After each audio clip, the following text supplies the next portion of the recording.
Welcome to the Classical Top 5. I'm Tommy Pearson, and through the wonder of Zoom, I'm with Richard Bratby and Charlotte Gardner, as always. Sorry we didn't manage a podcast last week. Other circumstances rather took over, but it's really good to be back. Richard, Charlotte, you had a week off last week. What have you been up to? What have you been listening to, Charlotte? I've been listening to a lot of music, but I've got a new project. I was looking last week actually at on my desk. I'm looking at it now. I've got an autograph, framed autograph from Yehudi Meni when I met him just 2 months before his death, and he wrote me something lovely on a piece of paper. And I found it in the loft over Christmas, and so that's on my desk now. But that reminded me that when I was a student, I had this autograph book handed down to me by an old lady at my church who wanted it to go to a musical home. It's called Music of the Poets, and it's a musician's birthday book. And for years, she took it along to her local music society. And every time a famous musician came, she would get them to autograph it. And this thing, it was published in 1897. And it's a roll call of the 20th century music, an absolutely extraordinary thing. And there were various names that I was able to pick out as a teenager. Vaughan Williams was one of them, and Bairstow, Stanford, Herbert Howells, Clara Butt. There were a lot of others that I just couldn't quite work out. And so last week I started putting a few of them up on Facebook and just said, does anybody recognize these? And I can't believe this. I've been sitting on Misha Elman's autograph for the past 20 years and didn't know it. Also, underneath Vaughan Williams on October the 12th was Arthur Nikisch, and I just didn't read the crayon scrawl. So this incredible thing is on my desk, and I've been going through it, and I've been finding out some really interesting things. I think my favorite one actually to date, it's not even a famous musician. It's a comedy double act. Dame Hilda Brackett and Dr. Evadne Hinge. And there were these two young men who dressed up as elderly ladies who liked classical music, and they just did this stand-up comedy. So it's been a real voyage of discovery, and actually I can't wait to see who I decide for next, because there's bound to be a whole load of other names that I just haven't spotted before. Yeah, I've been watching it from afar, as it were, on Facebook, and all these people diving in and saying, oh, could it be this person? Could it be that person? It's wonderful bits of detective work on who these scrawls are in your books. Wonderful, and great to have Arthur Nikisch. I mean, blimey. I know. Was he the first principal conductor of the LSO? Took them on their tour to America. This great man, tiny man, huge ego, as far as I know. And it's funny, I've got some of his Wagnerian singers also in the book as well. Brilliant, amazing. Well, maybe you could put some pictures up on the Classical Top 5 Facebook page so people can see some of those. That'd be really, really nice. Richard, what about you? What have you been up to? There are no concerts going on, but the magazines and various publications I write for still need us to write things for them. They still need to fill those pages. So I've been listening to things online, and I've made I spent the last week listening again to a brand new piece. It was premiered on 16th of January, I think, in Amsterdam. James Macmillan's brand new Christmas oratorio. And I mean, wow, it's a stonker of a thing. It's, over 2 hours long, full on, uncompromising, utterly gripping, utterly entertaining, utterly emotionally charged. God, I mean, what a hell of a piece. Well, that's not really the word for it. Deeply religious work, obviously. We know we're lucky enough to have Sir James on the podcast last year. What an extraordinary episode that was. But all I can say is it was broadcast in Amsterdam. It was performed in Amsterdam, broadcast by Dutch radio. They've kindly made the recording available. You can go on and stream it from Dutch radio website, the whole concert. And I listened to it again and again and again. I got the score from the Boozy and Hawks website. That's freely available there. Followed it with that. And I'm still kind of reeling from this piece. What I thought about it, you can read in this week's Super Soaraway Spectator, which is out, should be out about the time you hear this podcast. And I urge you to buy a copy, obviously. How fascinating is it? He keeps doing this, doesn't he, Macmillan? So many new pieces, they often take time to find their place in the repertoire, they take their time to find an audience. James Macmillan's music so often seems to hit a mark from the get-go. You get all these amazing plaudits about his music straight away from the premiere. He seems to be able to do it straight off like that. Speak to an audience directly. He doesn't hold back. He doesn't hold back. He knows what he's saying. He knows why he's saying it. He believes in it passionately, and he uses every means possible to get through to his audience. He doesn't worry about systems or theories or sounding cool, sounding clever. He is all of those things, of course, but he its music would just go straight to you. I mean, it's fantastic. Yeah. I'm not, will it last? Who knows? All I know is it makes a heck of an impact right now, and we need that. Well, we know which way the review's going, at least. Thank you, Richard. So what about our subject for this week? It is ballet.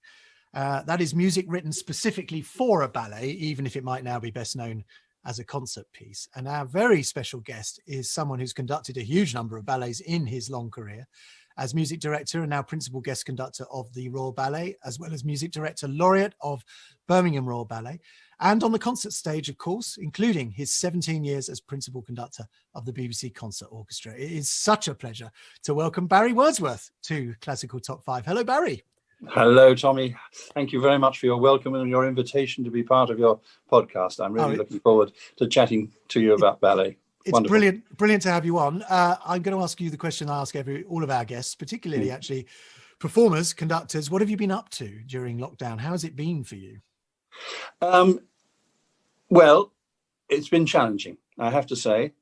Of course, I was winding down the number of performances I do simply because of my age and so on. But to have suddenly a whole load of beautiful performances that I was really looking forward to just taken out of the book was very depressing. But, I really shouldn't complain too much because actually it's fallen hardest on young musicians. And I think young conductors particularly, because yes, you can practice your instrument at home to some extent, in fact, to a large extent. And you can sit at home and learn all your scores on your own. And of course, we've all got time to do that. But for a young conductor, not to be able to get up in front of an orchestra, because that's where you really learn the trade. And I just think that it's a very difficult time for them. So fingers crossed that they all come out of it without too much problem. Are you saying that young conductors don't still stand up in front of the mirror with their favourite recording on and a knitting needle and practice that way? I think some of them do, but I think actually if I was giving them any advice, I'd tell them not to do that. Yes, I would imagine you would. They always end up conducting after the music. Exactly right. That's you can always tell the conductors. I've done with many amateur orchestras. You can always tell the conductors who have learnt it from a recording. And weirdly, we don't necessarily do the thing that they want after the event. Yes, it's a very strange thing, isn't it? Anyway, right. So listen, you have conducted a lot of ballet in your time. So how did you get on with this subject? It must have been quite difficult to whittle it all down. Well, yes. And of course, the more I thought about it, the more I remembered scores, some of them from way back, which hadn't for some reason or another lasted in the repertoire, but which I really enjoyed doing at the time. So the list, Tommy, is enormous. Yeah. And I'm just hoping that you might help me to whittle it down a bit. We will. Well, and I'm sure we've all got a long list too. So let's dive straight in, shall we, Barry? What's your first choice? Well, I was going to mention to begin with, and it's terribly obvious, but it's a personal thing as well. I was going to mention the 3 Tchaikovsky ballets. I mean, where would the world of ballet have been at that time without Tchaikovsky? And of course, everybody knows that Swan Lake, which was the first of the 3, Tchaikovsky died thinking it was a failure. So it was wonderful for me to have the chance of doing new productions of all 3 of the Tchaikovsky ballets with Sir Peter Wright for the Birmingham Company. And working with Sir Peter was a great treat because he's a fantastic musician, natural musician, and he was prepared to discuss everything. I mean, particularly Swan Lake, as you know, was only a success after Tchaikovsky's death. And so the score was messed about with by people like, I imagine Minkus probably had a go at it. And they did a different choreography and took pieces out of the first act and put them in the last act and all sorts of things. And the Covent Garden production had other bits of Tchaikovsky put into it to make it work. And Peter and I decided we'd go back to the original with the one, and especially in the 4th act, because it's very succinct in the original Tchaikovsky. People tend to add things to it. And so it was a great voyage of discovery for me to do those with Peter. And the happy thing is that he did such wonderful productions that they are all still surviving. And I'm very proud of the part I played in that. Yeah, I mean, the Tchaikovsky's will always be there in the repertoire, but what is it about that music, do you think, that just keeps on giving to people? Yes, well, I think it can't just be the tunes, can it? I mean, my goodness, they are amazing tunes in there, but they can't just be that, can it? No, I think the most important element is the thing which people criticized Swan Lake for. They were seen as far too symphonic to be danceable. And it's only more recently that we've discovered that actually that's what holds them together. That's what makes the audience feel when they hear the first note, that they're on this great arc of achievement, which is going to end in about 3 hours' time. And that was a great step forward for ballet, actually. So if you're gonna pick one, though, which one would you pick? It would have to be the Nutcracker. Uh-huh. I suppose the irreverent reason would be because it's the shortest. No, I think it's a magical score. It was the third that he wrote, of course, and the brilliance that we take for granted now of actually using a chorus. And most people, when they do it, will use a chorus of young children to sing at the end of Act One. Sheer magic when that happens, because you've been listening and watching the ballet for 50 minutes, and then suddenly this ethereal sound comes in, wordless chorus. And of course, the other great thing was the Mustel instrument that he used for the Sugar Plum Fairy, which had just been invented, the Celesta. And that, I mean, we know that sound terribly well now, but for audiences at that time, it must have been a magical inclusion in the score, suddenly to hear this sound. Fantastic. Yeah, Richard talked about it actually when we talked about instrumental solos within music. I think that was the one, wasn't it, Richard? Yes, Yeah, yes, yeah. That's right. It was. I think there's some wonderful correspondence, isn't there? Tchaikovsky writing to the instrument dealer in Paris, saying, I want it sent as quickly as possible. You must keep it completely secret. I don't want Glazunov and all the others finding out about it before it arrives in St. Petersburg. Wonderful Surprise. And the other thing, I would just say to everybody, because I'd been conducting Nutcracker for years before I realized that it continues this symphonic shape that Tchaikovsky was so criticized for in Swan Lake. It starts in B flat major. The first act ends in E major, which is the furthest key away from B flat. The second act picks you up again in E major and takes you right the way back to B flat major, which is where the piece finishes. So it's almost Wagnerian in shape, actually. And I think in the ballet, because we have to deal with such short variations, sometimes only lasting a minute and a half, 2 or 3 minutes, and then there's audience applause. Then you go on with the music, audience applause. It's all very bitty, or it can be. And yet Tchaikovsky makes this wonderful arc of achievement, which takes you from second one to the conclusion 2 hours later. Totally brilliant. Was Tchaikovsky on anyone else's list? Because it feels to me like this is the Bible and Shakespeare section, isn't it? Tchaikovsky has to be in a top 5 of ballets, whatever criteria you set, doesn't it? But is it in Richard? Was he in one of your choices? The Nutcracker was one of my choices as well. Again, it's so hard to choose. I mean, those three, each of them creating a world of their own. I mean, Swan Lake, to some extent, I mean, it's fascinating to hear what Barry says about the way the score has been mucked around with over the years. It always feels to me perhaps not quite as the most concentrated, the most sort of, it doesn't completely hit the mark all the way along as comprehensively as the other two.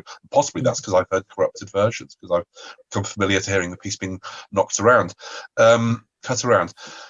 But then, you have the other two, the Nutcracker and the Sleeping Beauty. It's such a hard choice. I mean, I was going to go for the Nutcracker purely because I mean, there isn't a single wasted note in it. It's every colour, every detail, every melody. It's hit after hit after hit, isn't it? That's but what then there's this glorious thing. I mean, Sleeping Beauty. Let's not pass over that. I mean, that is the great opulent. That's the sort of ring cycle of Russian ballets, isn't it? It's the grandest, the most opulent, the most ambitious. This whole, I mean, I love this idea that Tchaikovsky at the Russian court, they felt very much he is creating the equivalent of a sort of 18th century French court entertainment. Ballet was seen by the Russians in the 19th century as essentially a French art, which is why I guess these things are still known by their French names, Caste-Mazet, Lac Dessin, etc. And he's trying to evoke this sumptuous, opulent sort of courtly entertainment for that last and most opulent and doomed of European aristocratic courts on this heroic scale. And one story about it that always touches me about the Sleeping Beauty is the fact that Diaghilev, after the First World War, basically bankrupted his company, putting on the most lavish, the most authentic, the most detailed and loving production he could conceive of the Sleeping Beauty, which he then toured around the world. No one wanted it. It was a flop. They lost a fortune on it. Audiences at that point, they'd had The Rite of Spring, they'd had all that fantastically jazzy, cool new stuff that was sweeping the world after World War One. It just seemed like this relic, and it was just Diaghilev basically staking his old company on this dream of a lost world, the world of his youth. This is glorious, glamorous world that had gone forever. Wow, Richard, that's such a lovely story. I didn't know that Diaghilev had done that. But, you know, there was a point when I was at Covent Garden that we wanted to do a new production there. And I did persuade Anthony Dow to consider doing the complete Sleeping Beauty, which, as you probably know, would last about 5 hours if you did everything and all the repeats. And we started work on it, and it was going very well. We were making something really, I think, which would have been very interesting. But unfortunately, the board got to hear about it, and they said, "You realise that if we do that, you can only play it on a Saturday or a Sunday." And so it's again, it would have broke the bank. So we didn't get to do it, unfortunately. Well, now, Charlotte, you often take us a little bit further back in time with your choices. Have you been able to do that with ballet? I have been able to, yes. Now, it was which Baroque ballet, which earlier ballet did I pick? And I very almost picked Rameau's Les Indes Galantes of 1735 as, you know, a proper ballet. But in the end, actually, I went to Britain, and earlier, 1692 for Purcell's The Fairy Queen. Now, this has been rather clunkily called a semi-opera or a Baroque spectacular, but I think all of that misses the point that ballet was at the heart of this work. Everything about it was the number of dances in it. This is Purcell's sort of his own reworking of A Midsummer Night's Dream, and it's this profusion of colour. And if you look down the list of the musical numbers, I mean, the dance is everywhere. A dance of the fairies, dance of the followers of the night, dance for the green men, dance of the haymakers, monkeys dance, dance for Chinese men and women. I mean, it's effectively Baroque world's answer to the Nutcracker. And I don't think it's unreasonable also to suppose that things like the hornpipe, the jig, the rondo would have had a dance element on stage. And even the symphony, you can dance to it. You hear that symphony and you just want to kick off your shoes and start frolicking around the living room. So that's why I have picked this one. And of course, it was probably most likely conducted by choreographed rather by Josias Priest and his school of young ladies who had done Dido and Aeneas for Purcell a few years previously. And the music's fascinating. I go back to my point about the Nutcracker, and what is interesting musically about this is that it's at the stage before composers were doing sort of programmatic imitations, musical imitations of other cultures. So, for example, with the Chinese dance, there's no pentatonic scale, there's no whole tone scale. It's not sounding remotely oriental, but there is still something in it, the sort of the dainty, the lightness, the clipped phrases. It's what he was able to do in 1692 to 8 Chinese things. And then if you look at, say, the monkeys dance, so this profusion of leaped, dotted rhythms, and then the haymakers dance, it's interesting, it has a rural bounce. That's all it has. Haydn would have stuck a drone underneath of it, and you can actually hear it with a drone in your head, and you're almost there. So I think it's really wonderful music, but also just, I don't know whether anybody has ever seen a Baroque stage decked out with Baroque costumes, sumptuously decorated, and Baroque dancers, and it's absolutely beautiful stuff. It's a lot of it is upper body movement. There's lots of it. It has its own sort of miming gestures that classical ballet of today has. It's just an absolutely glorious sight. The sort of hybrid between what we see now as ballet and what they would have seen as court dance, and it's somewhere between the two of those. I think it's really wonderful stuff. I wish we had more Baroque ballet danced in a Baroque way, in Baroque costumes on stage these days, because I think it would be a wonderful addition to the general smorgasbord, if you like. Have you done much early ballet, Barry, in your career? No, almost none, which actually, when you consider that basically I was a harpsichordist is really very strange. And what Charlotte has just told us is a real inspiration to me. I'm going to look at that piece in quite a different light. And I really hope, actually, that we can persuade some choreographers to listen to this podcast, and that somebody might be inspired to do a version, for a new version. Bravo, Charlotte. That's really stunningly interesting. Your job is done, Charlotte. You can retire. I'll go now. Coffee. Very good. Brilliant. Well, listen, I'm going to dive in with probably the most obvious choice. It's we've chosen it before under other circumstances, but I mean, Richard, you were talking about Diaghilev. The more you look at it, the more extraordinary his legacy really is. I mean, as one figure that can bring us, Daphnis and Chloe, Jeux, Parade, Three-Cornered Hat, Les Biches, and then all of the Stravinskys, Firebird, Petrushka, Rite of Spring, Les Noces, Pulcinella, that one man can be so responsible for what really, I mean, not just happened in ballet, of course, but in music. Some of those choices, some of those composers, some of those pieces that have actually been part of changing music. I mean, L'après-midi, of course, it wasn't written as a ballet, was it? Although it was very famous as a ballet. In the end, it wasn't written as a ballet; it was written as a symphonic poem and then made into a ballet. But that's another one. Arguably changed the course of music and set us on the course into the of the 20th century. But you have to pick the Rite of Spring, don't you? Because it really did change absolutely everything, and everything else in its wake was in some way surely influenced by it.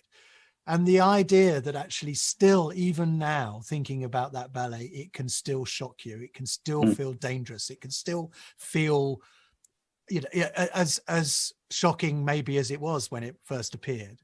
That is an extraordinary achievement. To a piece that's well over now 100 years old can still do that to people and can still feel a little bit disorientating, even though it's become such a classic and of course is played in the concert hall many more times than it is done in the ballet with as a ballet, even though of course it's done as a ballet many times over.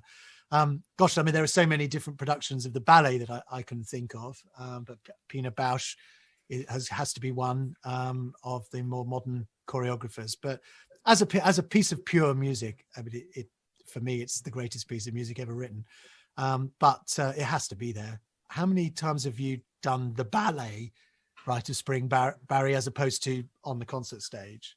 Yes, I've done it more as a ballet than I have done it on the concert stage. And, again, just as a sort of bypass thought, one of the great things about working in ballet is that you get a chance to conduct these wonderful scores so many times. Yeah. I mean, you'll never do a week's rehearsal on the Rite of Spring, no, and then be asked to do 24 performances. It's wonderful. Yeah. Because you really live with the piece. And I remember, I mean, it's not a ballet score, but Sir Kenneth Macmillan, as you know, did a ballet to The Song of the Earth, which I must have conducted 40 or 50 times. Yeah. Very few symphonic conductors can say that they've lived with that sort of a piece for that long. So I think it's one of the advantages, of course, of working in the theatre, isn't it? Yes. But I think seeing the Rite of Spring in the theatre is quite illuminating, I think, and not just obviously because of the ballet, but also the sound of the orchestra, because you get so used to hearing this kind of Rolls-Royce sound in these wonderful concert halls. And of course, it tends to be also the slight reorchestration from the 40s, doesn't it, that he did so he could retain copyright in America. But in the pit, everything's so much drier and clearer that you can actually hear what he's doing in his orchestration in a much more stark way there. And suddenly you become aware of what it is he actually wanted, what he was actually going for, as opposed to this sort of shiny version almost that happens in the concert hall. Richard, you wanted to come in on that? I just have to, really. I mean, I need to say, first of all, the single most exciting performance I've heard in my entire life of the Rite of Spring. I mean, we have talked about how it's become almost a showpiece for orchestras. Youth orchestras play it now with incredible polish.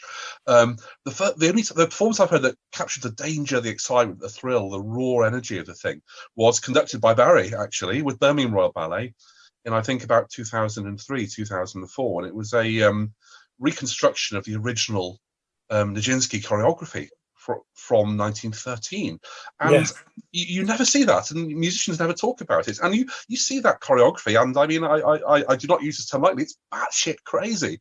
It is the weirdest thing to see. It's not what you expect at all of any ballet, and certainly not of the Rite of Spring. The costumes of these kind of Russian peasant red face paint on the dancers, these clumpy costumes, this kind of weird stamping choreography, these oddly drab backdrops. This is a totally strange, crude, forceful thing. But what I remember about that performance, I mean, apart from the shock as a sort of orchestral world person of going to a ballet and hearing the ballet audience just cheerfully chattering away over the opening bars of the Rite of Spring because there aren't any dancers on stage, they're not really interested.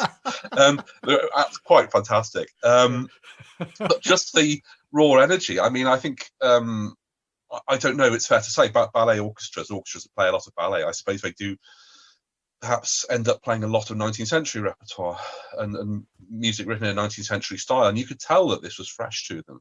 It did have that feeling of danger, of being slightly out of the routine. There's not a note of routine about it. It was one of the most raw and most gripping performances I've ever heard of the Rite of Spring. I've never experienced it quite so thrillingly in the concert hall, I have to say. Charlotte, you wanted to come in. Yeah, do you know, I'm so glad that Richard brought up the original choreography, because I think that I have fairly strong feelings about the Rite of Spring on stage. And I think that too often choreographers have it in their heads that this is a piece to shock, that they misfire on the choreography completely. They try to, I mean, there was a really interesting choreography a while back at English National Ballet. No, it wasn't. It was Michael Keegan-Dolan in 2009, his Fabulous Beast troupe. And there was naked dancing on stage from the men. There were animal heads. People were copulating with the earth. And I sat there thinking, well, first of all, I don't really want to watch this. But it missed the point. So many productions missed the point of what was shocking about the Rite of Spring. And it was actually the score. And it was actually that strange original choreography that was just nothing like ballet, the sort of the staccato movements, the pigeon toes. And it was dangerous, but it was a subtle sort of danger that I think a lot of people miss out now as they go for this 21st century. What can we do to shock? And it's got to be very visual and sexual and violent and nothing under the surface at all. And I always remember the Rite of Spring. It's one of those pieces that I remember exactly where I was when I heard it. And the funny thing was that I was 17 years old. I was in a chair in my music room at school. I was learning it for A-level. And I still remember the position of the chair in relation to the piano, what I was looking at out of the window on the playground when I heard that first bassoon solo. And how it was so beautiful, I thought, primeval but beautiful. And then, of course, the rest starts. And the funny thing was I kind of had 1913 ears at the time, because I hadn't been brought up with loads of modern music. Atonal music was still to come for me, really. And so there was an extent to which I had just discovered Debussy and Ravel. So I was kind of where that first audience would have been at the Théâtre des Champs-Élysées back in 1913. And I was shocked without seeing the ballet. I mean, it's the score that does that to you. And to have these sort of strange dancing on top of it must have been absolutely extraordinary. But I think not for the reasons that choreographers necessarily think nowadays. No, I totally agree with you. Barry, have you got any other Stravinsky on your list? Well, yes, I have actually, because obviously all the three early ones, the Firebird and Petrushka, are wonderful to do. But there is a score which came much later, I think probably 36, 37. Stravinsky wrote it for Balanchine originally, Jeu de Cartes. Oh, yeah. Wonderful neoclassical score, which Cranko made into a terrific ballet in 1965. And when I was working for the Sadler's Wells Company, we had Egon Madsen and Marcia Heidi and Richard Cragen come over from Stuttgart to dance it with the first performance with the company. We just learnt it as a new ballet. It was, for me, the most exciting piece to do at that time. I absolutely love the score. The choreography is fantastic. It's loosely based on a game of poker. And I would love to do some more performances of Card Game. I think it's a score that would work in the concert hall too, although I've never been bold enough to do it. But it was so interesting listening to Richard talk about the Rite of Spring and that wonderful production that we did up in Birmingham. And the Champs-Élysées, which Charlotte mentioned, it ties in with what Richard said about the dryness of an orchestra pit. Because, I've worked in the Champs-Élysées. I can tell you the pit is tiny. So the idea of playing as we did in Birmingham with an orchestra of about 70 musicians, that would have been the most they would have got into the Champs-Élysées. Yeah. Not 106, whatever you play the Rite of Spring within a concert hall. And it does give it that gritty, grainy, earthy feel that Stravinsky obviously wanted. Yeah. Do you know the story about the opening, talking of people talking all the way through that gruesome bassoon solo? When Stravinsky came over to London to conduct it with the BBC Symphony Orchestra, the bassoon solo sounded absolutely marvellous. And Stravinsky stopped and said, "This is brilliant, but I shall have to write it a fourth higher for you because it's supposed to sound like a seed forcing its way through dry earth. You make it sound far too beautiful." Yes. Well, see, this is my problem with a lot of modern performances of the Rite of Spring. This is why I bring up that rather wonderful sound that can come from the pit, because it makes it sound so different. I find orchestras just play it too easily now. It doesn't have the danger anymore. They can just do it.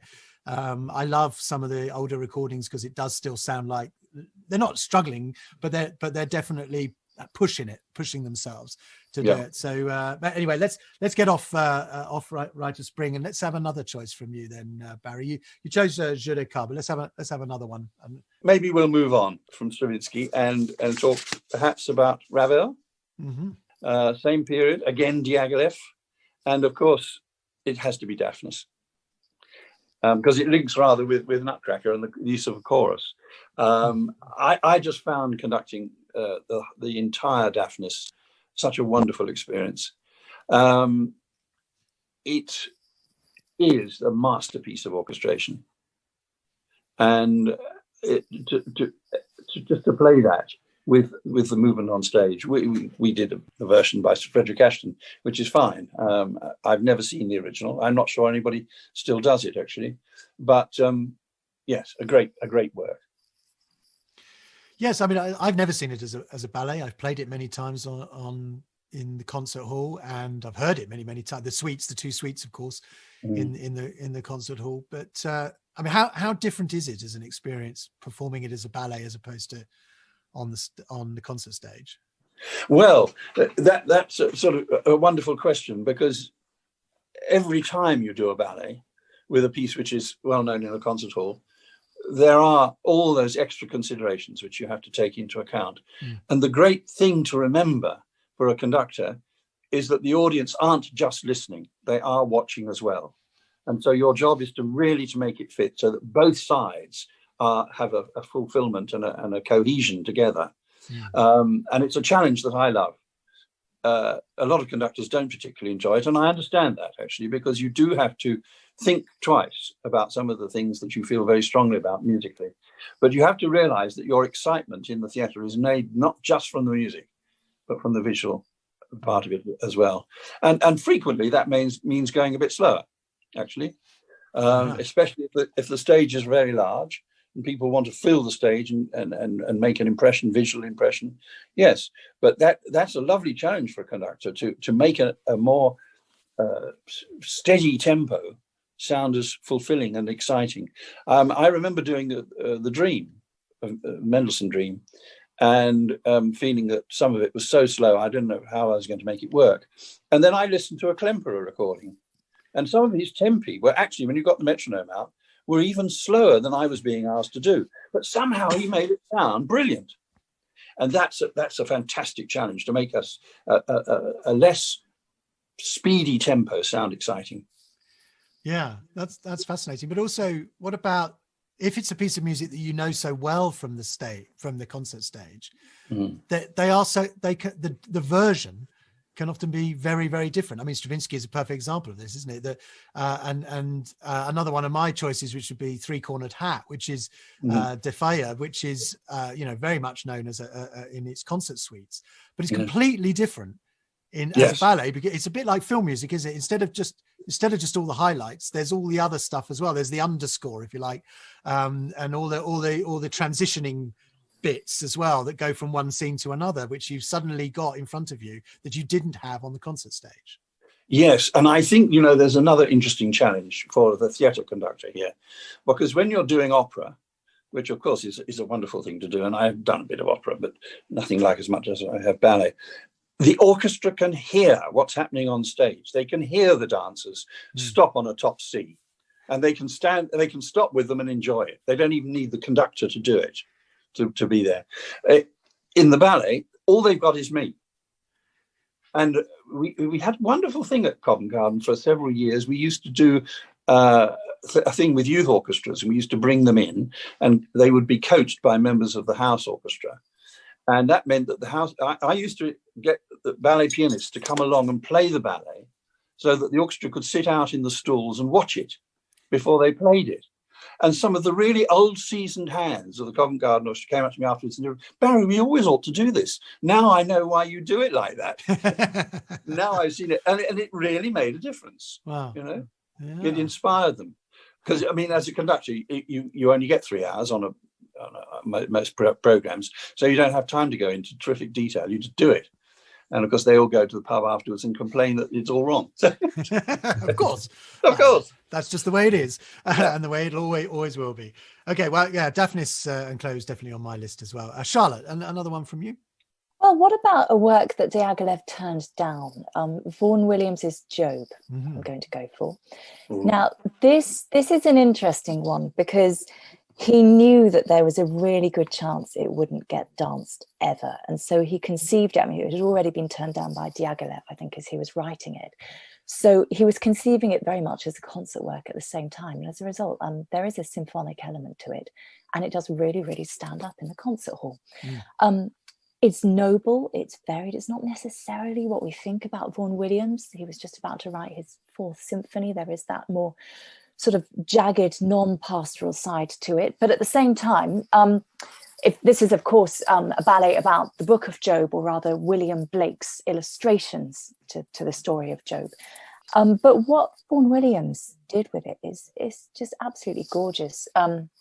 Dedicated to Adrian Bolt, choreographed eventually by Ninette de Valois, conducted by Constance Lambert. Incredibly colourful orchestration. There's even an organ in it, and the organ's fabulous because it doesn't come in until Job's comforters, and then you get this suddenly whoa, and it just knocks you off your seat because it's just such a surprise.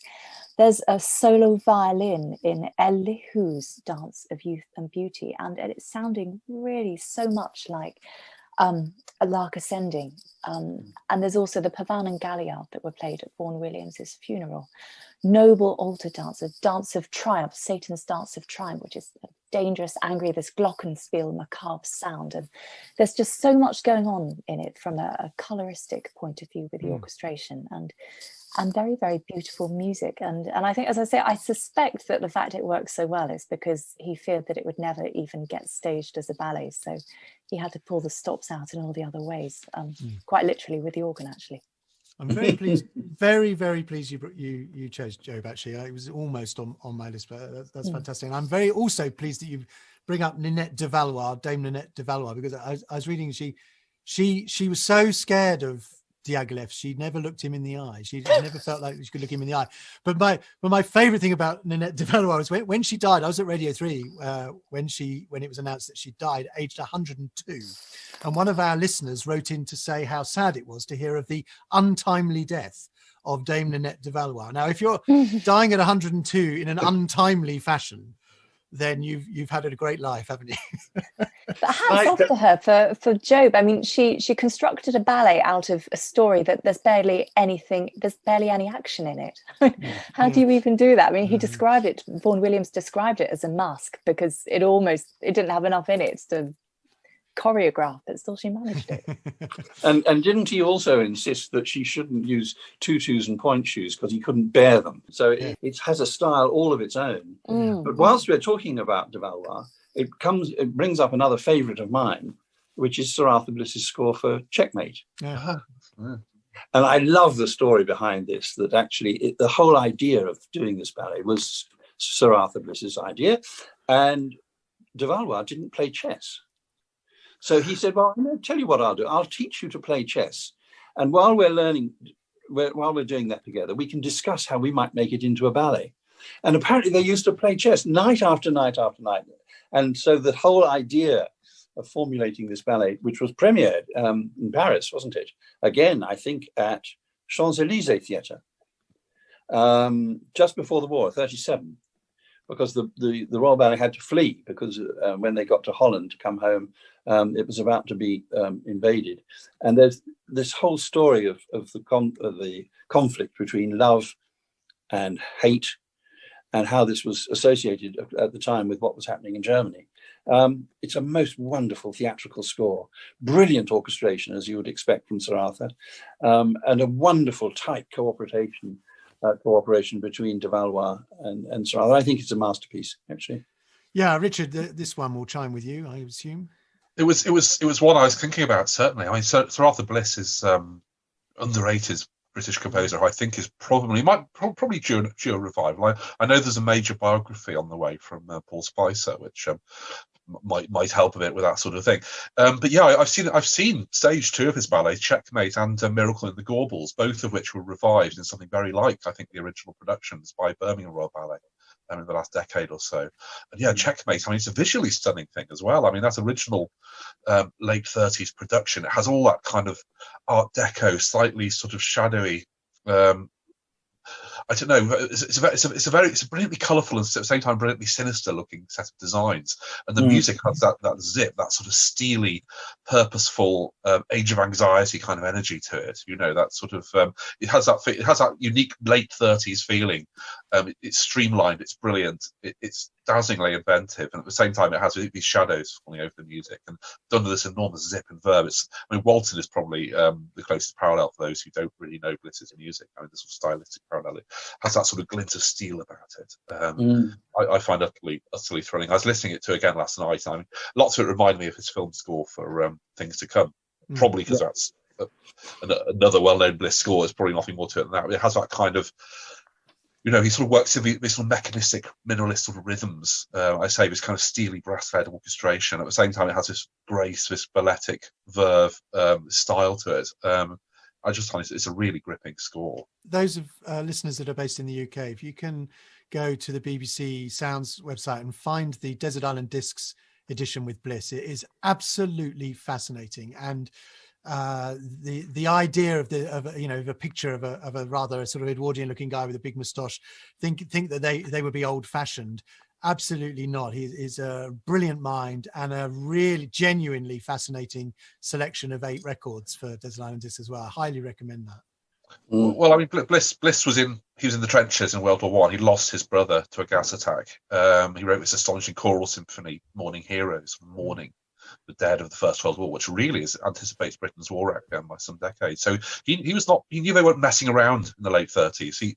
These issues, I mean, it's a ballet. It's a fabulously colourful, vigorous, and imaginative ballet, but there's something real at stake there. And I think that comes through in the music.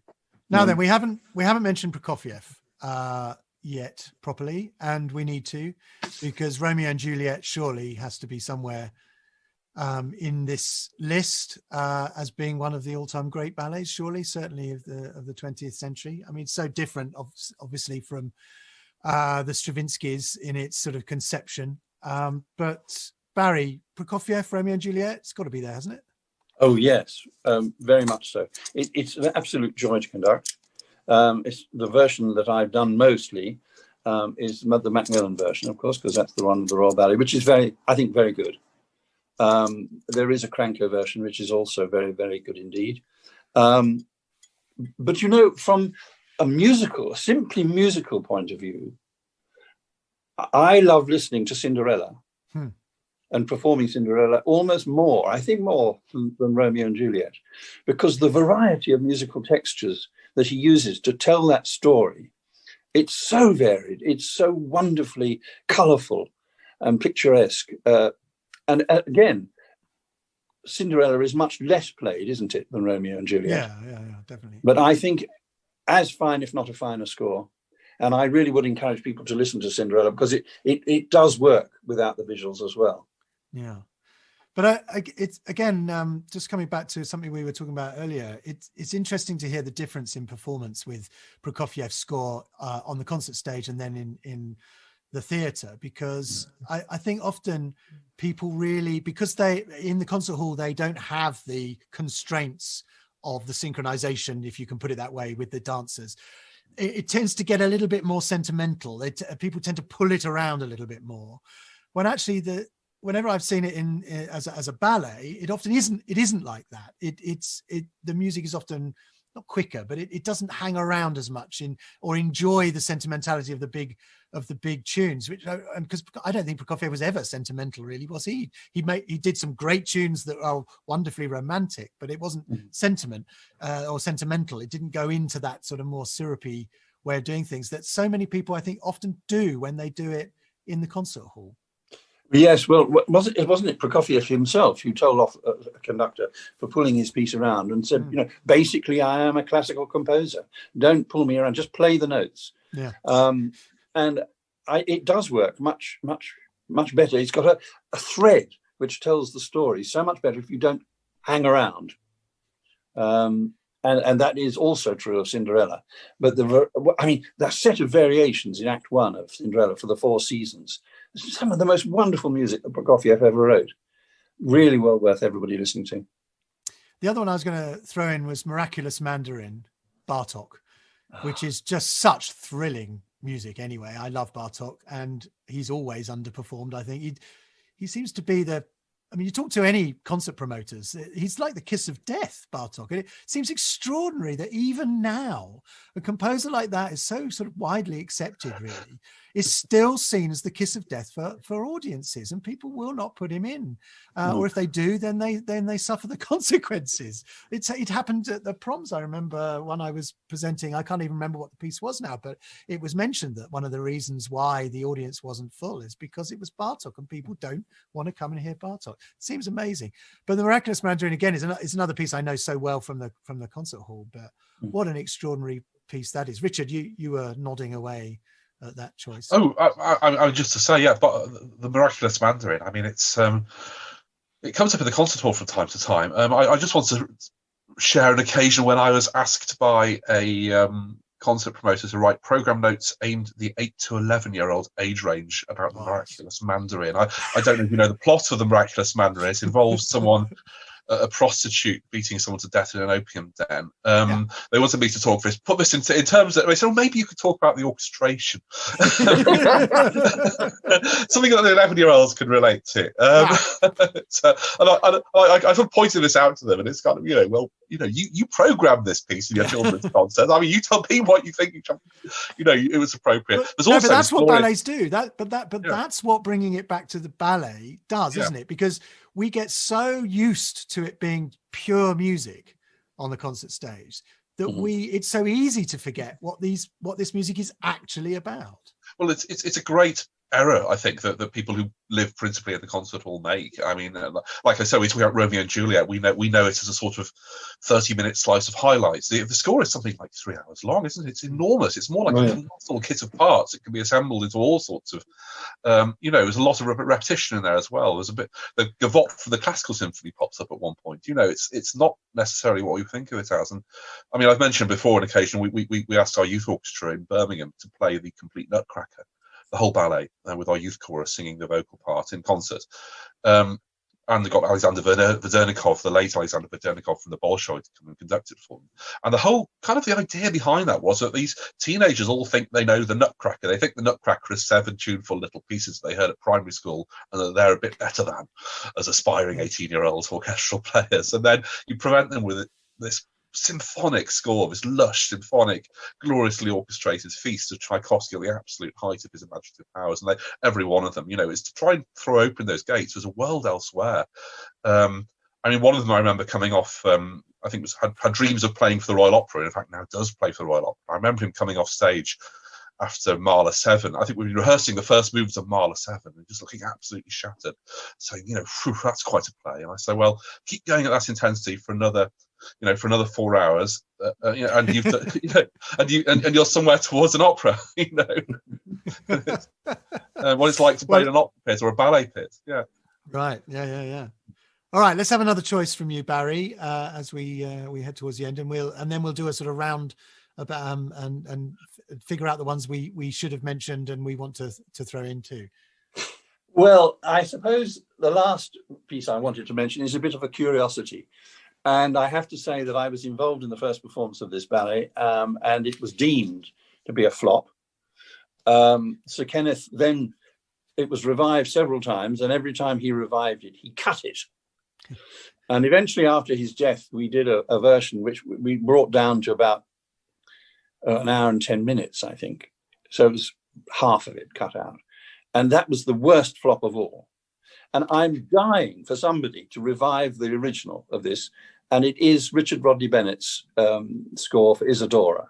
An absolutely wonderful piece. Richard was the very best composer that Kenneth could have chosen to do this because of his stunning musical ability to write in different styles. So that every time Isadora got up to dance one of her solos, he captured the mood of each solo and each country and each character that she was dancing to the most amazing extent. It was such a pleasure to work on, and I do believe that this ballet, if only we would revive it complete, would have a future now. It wasn't accepted well at the time, but that's possibly something that would change. Well, you're among friends here of Richard Rodney Bennett fans. We've often mentioned him in our podcast as such a wonderful composer, and of course one who could sort of turn his hand to pretty much anything. And as a brilliant film composer, I mean, he was a natural ballet composer, really, wasn't he? Absolutely, because he could just describe anything in music. Can I just tell you the most wonderful story? Because he came to a lot of our rehearsals. And you probably will realize that ballet rehearsals can be quite slow going. And so he and I would sit in the studio late into the afternoon till about 6 o'clock. And then he'd turn to me and say, "What are you doing now?" And I said, "No, nothing much, Richard." He said, "Well, I'm playing at Pizza on the Park now. Why don't you come down and have a pizza?" And he would sit there and play the piano and croon into the microphone. I mean, what a musical talent. This is somebody who studied with Boulez, let's not forget. Yes. You know? Oh, yes. Yeah, went to Darmstadt. Was very, very much in that world at the beginning of his career. Yeah, absolutely. Yeah. No, I'm so pleased you mentioned him. Always welcome to have a Richard Rodney Bennett mention. Some other ones to throw in, Charlotte. What should we mention? Well, the one that I really, really want to mention, actually, I'll mention all of them, but one in more detail. So I think that we need to mention Debussy's Pas de Jeu, that poor old ballet that got completely upstaged 2 weeks after its premiere by the Rite of Spring. Yes. Flirty tennis frolics that got upstaged by a sort of a peasant orgy, or however you want to put it. And it's a wonderful piece. I mean, incredible. I'd love to know what Barry thinks about conducting this one, actually. There's like 60 different changes of tempo, sort of 3 composed improvisatory thing, no structure to speak of, snatches of melody that appear and then never turn up again. It must be an absolute nightmare of a piece to conduct. And I've never seen it danced, and I would love to see that. I just think it must be this magical summer's night thing. Really beautiful. And also Arnold's homage to the Queen, purely actually for the Pas de Deux. I just think it's just dreamy. Also, what else? Britain's Prince of the Pagodas. But the one that I really, really love and I have to talk about is Darius Milhaud's Le Boeuf sur le Toit, 1919. What an absolutely brilliant piece of music. I mean, there are a few pieces that are so breezy and carefree and comic as this one. I mean, it's incredible to think that the year this was composed, 1919, was the same year that Elgar was composing his cello concerto in the UK. You couldn't have 2 pieces that are just more absolutely pole opposites apart. It's named after a Brazilian tango. He'd spent 2 years in Brazil previously to that, and there's none of the First World War on this. It's tango, surrealism. I'd love to see it staged. It was actually danced originally not by ballet dancers, but by a circus troupe of performers. And the idea is that it was called the Do Nothing Bar, and it was a bar visited by a bookmaker, a dwarf, a boxer, a woman dressed as a man, and a policeman who gets decapitated by an overhead fan. And you have all this zany music, And the dancers, they dance it slow motion. So you have fast music, slow-mo dancers. And then there's the fact that it's atonal, but it's not atonal. Oh, sorry, it's kind of discordant, but not because of atonal music, but because it's polytonal. So, and it's very much like being in a bar. You hear all these snatches that by themselves, they're perfectly sensible conversation, but you put them together and it's just bonkers. And then, you know, you can go completely geek about harmonic structure as well. I mean, it's absolutely brilliant. The first theme is repeated 12 times, each time a third higher, a minor third higher than the previous time. So by the time you get back to the beginning, back to the end rather, you've gone through all 12 keys of the scale. Oh, absolute genius. And why the hell would you even do that? But he did it. Your ears don't know where to go in a glorious way. And the other thing about this piece is just, I think as you sit listening to it, you're so carried away in how carefree and breezy that you forget how difficult it must be to actually create that feel as a performer. A couple of years ago at the Long Thibault violin competition in Paris, the artistic director, Renaud Capuçon, made the absolute genius decision. I mean, Le Boeuf sur le Toit has been transcribed for so many different instruments, and there's a violin and piano version. And he had this as one of the set pieces for the recital finals. And this really sorted out the sheep from the goats, because it was, how the hell do you sound carefree and insouciant playing this crazy music? And it's surprisingly difficult. It's this mixture of irony and couldn't give a damn. And there's also, I think it's a flute that goes ba ba ba ba ba ba ba ba. And that bit especially, I always think that as the flautist, you kind of have to compartmentalize what you're doing, just almost forget about what everything is happening and then pretend you're just singing a little ditty. So I think it's a really clever piece, and the genius of performing it is all down to your musical tone of voice, and I think that's actually very hard to do. Very good. Richard, what have we missed? What do you want to throw in? We've not talked at all about Aaron Copland's ballets, Appalachian Spring, Rodeo, Billy the Kid, or his friend Ginastera's Estancia. We've not talked about the great 19th century French ballets, Delibes, Coppelia, Adolphe Delibes' Sylvia as well, Adam's score for Giselle.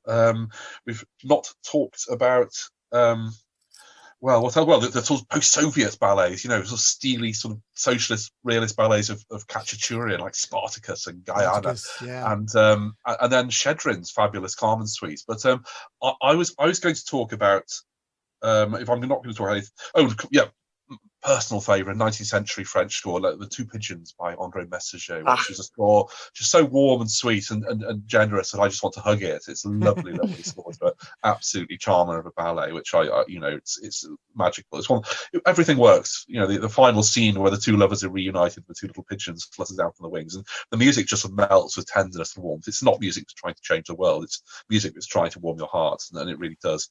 But I really want to just sort of finish off with, you know, scores where other composers' music has been sort of adapted, souped up, rearranged to turn into ballets, and often in a really quite enchanting way. And I mean, this music we don't talk about, it doesn't get played in concert halls. It's sort of regarded as a bit unrespectable. You know, it's you shouldn't be doing this. You should be playing the original version. And yet this is with stuff of my childhood. My father had this stuff on LPs. It was just pure pleasure.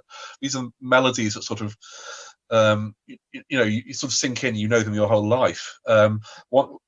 What the two French ones in particular as well, I say French, Respighi's orchestration of Rossini in La Boutique Fantasque, and Emmanuel Rosenthal's arrangement of Offenbach to create a ballet called Gaieté Parisienne, both of which are like opening these sort of gorgeously wrapped boxes of French macaron. You open it up and there's always deliciously coloured sweets inside. Delicious orchestration, delicious melodies. I'm sure they're glorious ballets. But for me, the king of them all, the one I cannot forgive myself if I don't mention, if I had to bring up, is Charles Mackerras's score, Pineapple Pole.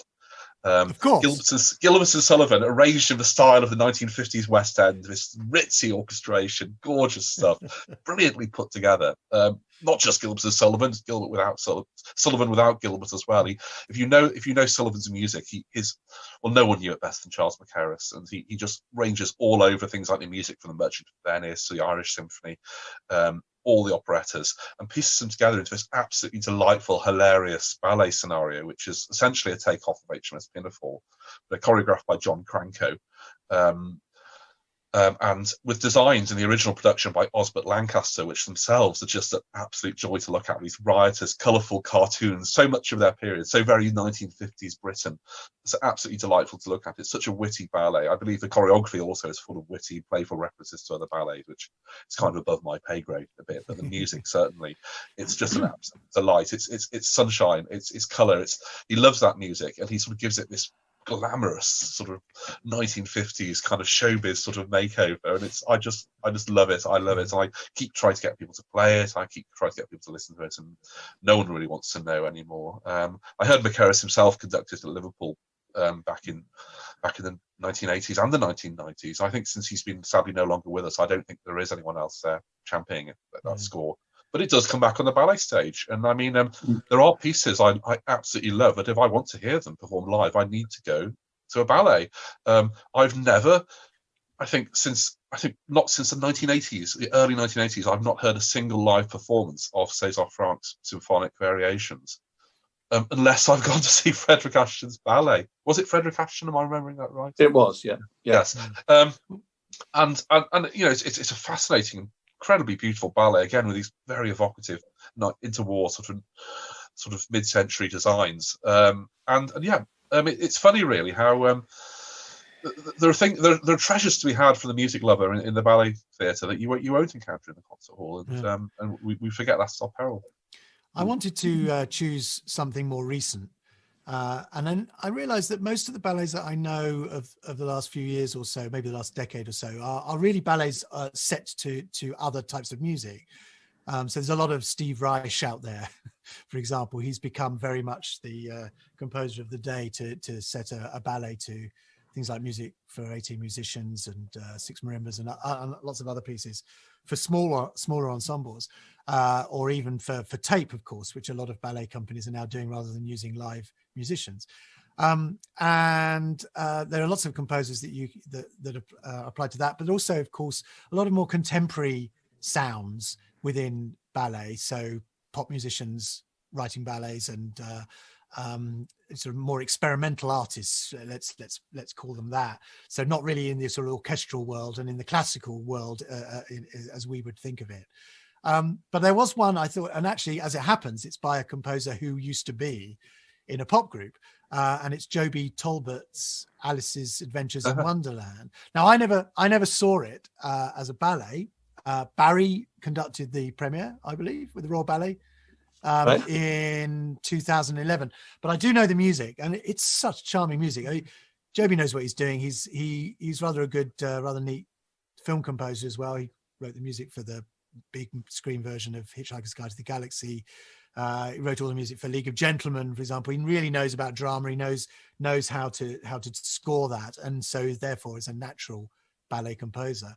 But it's such a rich score. It's got everything in it, through the kitchen sink at it. It's exciting, it's funny, it's playful, it's serious. I think it's a fabulous score to listen to, actually. And I'll put it on the playlist, of course, the Spotify playlist that I'll do after the show, so everyone can hear the choices that we've made. Barry, how was that? How was Alice's Adventures for you to work on, and your feelings about that score? Yes, it was an amazing experience, a wonderful experience, because Joby was with us all the way through the rehearsals, modifying the score. I mean, they had agreed on the version, but then he made changes as it went along. It was the most exciting piece to do, and still is. It's a wonderful score to conduct. I had a great time with her. Yes, I mean, it's got legs, hasn't it? I mean, it's a piece that people want to do. I mean, which is not always the case with contemporary music. Exactly. It gets one performance and then that's it. Yes, absolutely right. Yeah. But why do you think that is? What is it about the music that you think will last? Well, I think there's a certain relationship, because Charlotte was mentioning Malcolm Arnold, and I think that Joby and Malcolm share a wonderful theatrical relationship to what is being seen on stage because of their experience with film music. So there's a natural partnership between the ear and the eye of the music that they write, and this is a wonderful story, of course, to make into a ballet. Yes. So I think it has great appeal on every level. And there isn't a moment that you'd want to change in these pieces. And I do agree. I mean, you know, people say Malcolm Arnold, I mean, he's terribly neglected these days, but you know, what a strange man. But people say that he was at his happiest when he worked with the ballet. He loved working with the dancers. And I think that's true of Joby as well. I mean, he seemed to be, and he's now written Winter's Tale, hasn't he? Yeah. I haven't done that ballet, but that's another great score that he's written. Yeah. Yes, fantastic. Well, Barry, it's been absolutely fascinating to talk to you about all these ballets, and it wouldn't be a classical music podcast without some mention of Gilbert and Sullivan. And I want it noted that this week's mention of Malcolm Arnold did not come from me for once. But how wonderful. Barry, thank you so much for joining us on this fascinating journey through ballet. Really, really appreciate your time and for joining us on this one. Thank you, as always, to Richard and Charlotte as well. Now, next week, we're taking a little bit of a detour into musicals. So we're choosing our top 5 musicals. And our special guest is the Grammy, Tony and Emmy award winning and 7-time Oscar nominated American composer Mark Shaman, whose musical theatre credits include the massive hit Hairspray. And his film scores include When Harry Met Sally, Sleepless in Seattle, A Few Good Men, and of course, the superbly outrageous South Park movie. We can't wait for that one to hear his top 5 musicals, and we're all off to go and listen to as right now. We'd love to know what your top 5 musicals are, so please do let us know, whether it's on Twitter using our handle, the Classical Top 5, or on Facebook on the Classical Top 5 Facebook page. Please do let us know all of your ideas, and I'll try and incorporate them into the program. So that's next week. Thanks again to our very special guest, Barry Wordsworth. We'll see you next week. Thank you very much. Bye-bye.